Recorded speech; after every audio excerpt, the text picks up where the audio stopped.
Oke, baik. Selamat pagi semuanya. Salam sejahtera untuk kita semua. Ya, hari ini perkenalkan nama saya Muhammad Andika Juli Prasetyo. Saya mahasiswa aktif di Universitas Kristen Krida Wacana, Fakultas Kedokteran dan Ilmu Kesehatan, Prodi Optometris.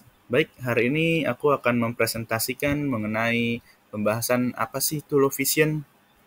Nah, mungkin teman-teman di sini juga masih pada belum tahu mengenai atau belum tahu banyak mengenai apa itu low vision.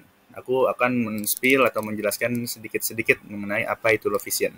Oke, berang-berang bawa tongkat, berangkat.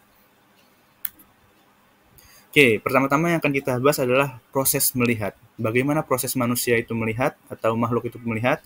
Jadi prosesnya adalah yang pertama adanya sumber cahaya yang masuk ke mata melalui kornea, lalu melewati pupil yang lebarnya diatur oleh iris, lalu dibiaskan oleh lensa, terbentuk bayangan di retina yang bersifat nyata, terbalik, dan diperkecil. Lalu sel-sel batang di sel kerucut meneruskan sinyal cahaya melalui syaraf optik dan disampaikan ke otak, lalu otak membalikan lagi bayangan yang terlihat di retina sehingga objek terlihat sesuai dengan aslinya. Dan apa itu low vision? Menurut World Health Organization atau WHO mendefinisikan seorang dengan low vision adalah seseorang yang mengalami penurunan fungsi penglihatan bahkan setelah penata laksanaan dan atau koreksi refraksi standar dan mempunyai tajam penglihatan kurang dari 6/18 atau kalau diubah ke feet adalah 20/60, termasuk persepsi cahaya atau luas penglihatan kurang dari 10 derajat dari titik fiksasi. Berikutnya, dengan bahasa yang lebih sederhana, low vision adalah kondisi penglihatan di mana seseorang sulit melakukan kegiatan sehari-hari walaupun sudah menggunakan kacamata, lensa kontak, obat-obatan, atau bahkan sudah menjalankan operasi mata. Penyakit umum penyebab low vision. Jadi, berikut ini adalah beberapa penyakit umum yang perlu kalian ketahui atau teman-teman ketahui yang mendapat menyebabkan seseorang menjadi low vision, antara lain yang pertama adalah katarak, glaukoma, ROP atau retinopathy of prematurity, makula degenerasi, retinopati diabetik, dan retinitis pigmentosa. Berikutnya, untuk kategori kerusakan mata. Nah, di sini ada tabel yang menggambarkan kategori-kategori kerusakan penglihatan mata. Jadi, mata rusak itu belum tentu bisa dikatakan low vision atau buta total. Jadi kalau dari segi tajam penglihatan yang bisa teman-teman lihat di sini, 6/6 sampai 6/18 itu standar WHO definisinya normal. Dan WHO di 1992 definisi fungsionalnya juga masih normal. Sedangkan kurang dari 6/18 sampai 6/60 itu sudah termasuk kerusakan penglihatan atau low vision. Yang kedua, kurang dari 6/80 sampai 3/60 itu adalah kerusakan penglihatan berat dan termasuk low vision. Lalu kurang dari 3/60 sampai 1/60 itu dikategorikan buta akan tetapi masih masuk ranah low vision. Dan berikutnya yang keempat, kurang dari 1/60 sampai persepsi cahaya. Dalam artian orang itu hanya bisa melihat dalam jarak 1 meter sampai persepsi cahaya atau hanya bisa melihat cahaya saja, itu dikategorikan sudah buta tapi masih masuk ke ranah low vision.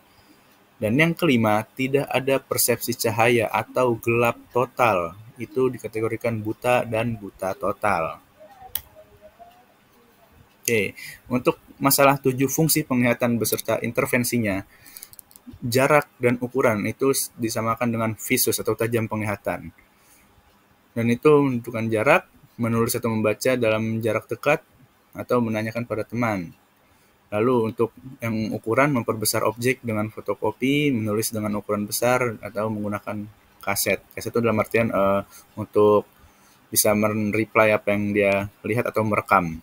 Lalu dengan kontras sensitivity dengan tes, heading hill dan lens scanner, lighting frame, buku low vision, tiposkop, spidol hitam, lalu filter plastik atau lensa filter, dan cahaya. Lalu berikutnya dengan warna, penglihatan warnanya pasti akan terganggu. Lalu luas penglihatan dan orang low vision juga beberapa luas penglihatan terganggu. Lalu dan cahaya, itu sensitif pada cahaya biasanya. Lalu apa sih ciri-ciri low vision? Ciri-ciri low vision adalah yang pertama, bola mata bergerak terus-menerus atau adanya nistagmus pada kedua mata. Lalu hanya dapat membaca ukuran besar, sulit mengenali wajah atau membaca tulisan di papan tulis, tidak menyukai sinar matahari yang terlalu terang karena mereka merasakan sensitivitas terhadap cahaya atau fotofobia. Lalu berikutnya lebih sulit melihat malam hari daripada siang hari dan kikuk atau sulit berjalan di lingkungan yang baru. Next, hal yang harus diperhatikan dalam pemeriksaan terhadap pasien low vision adalah yang pertama kali teman-teman harus lihat, teman-teman optometris, adalah reaksi pupilnya. Arahkan penlight ke mata, perhatikan apakah pupil mengecil. Jika iya, dianggap bahwa mata sedang menerima cahaya. Jika tidak ada respon, cobalah dengan sinar yang lebih terang. Dalam kondisi tertentu, pupil agak lambat melakukan reaksi. Yang kedua, refleks kedip. Gerakan tangan Anda ke arah wajah seorang low vision dengan jemari tangan merentang, perhatikan apakah anak memberikan respon terhadap stimulasi penglihatan tersebut. Lalu berikutnya adalah luas penglihatan. Perhatikan kondisi mata dan mata cara dia melihat. Jika seseorang tersebut melihat dengan cara memiringkan kepalanya dan melihat dari sudut matanya, maka kemungkinan luas penglihatan yang bermasalah ada pada sentral atau penglihatan tengah. Sedangkan bila seseorang itu berjalan dengan sangat hati-hati atau terkadang tersandung, kemungkinan orang tersebut bermasalah di luas penglihatan pinggir atau tunnel vision.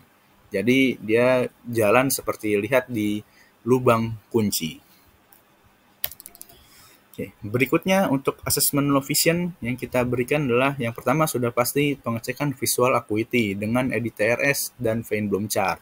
Lalu kita tes untuk refraksinya, setelah refraksi glare and contrast sensitivity-nya juga kita tes, lalu visual field dan konfrontasi tes dengan Amsler grid, lalu microscopic vision test dan telescope vision test. Nah, telescope vision test ini untuk membantu penglihatan jarak jauhnya yang tersisa, dan untuk microscope vision test untuk jarak dekatnya. Dan untuk magnifier vision test ini jika dia mau menggunakan seperti loop, tidak mau menggunakan bioptik.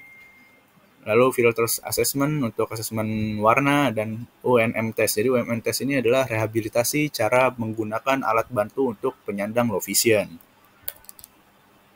Berikutnya ada asesmen low vision. Jadi pasien penyandang low vision bisa diberikan alat bantu dengan menggunakan bioptik teleskop seperti di gambar, dan ada juga beberapa alat bantu non-optikal seperti tongkat, buku low vision, tiposkop, dan sebagainya untuk membantu mobilitas keseharian pasien low vision agar bisa lebih mandiri untuk meningkatkan kualitas hidupnya seperti orang normal pada umumnya. Seperti itu. Jadi buat teman-teman yang menemukan pasien dengan penyandang low vision, itu sebisa mungkin masih dibantu untuk sisa penglihatannya. Seperti itu.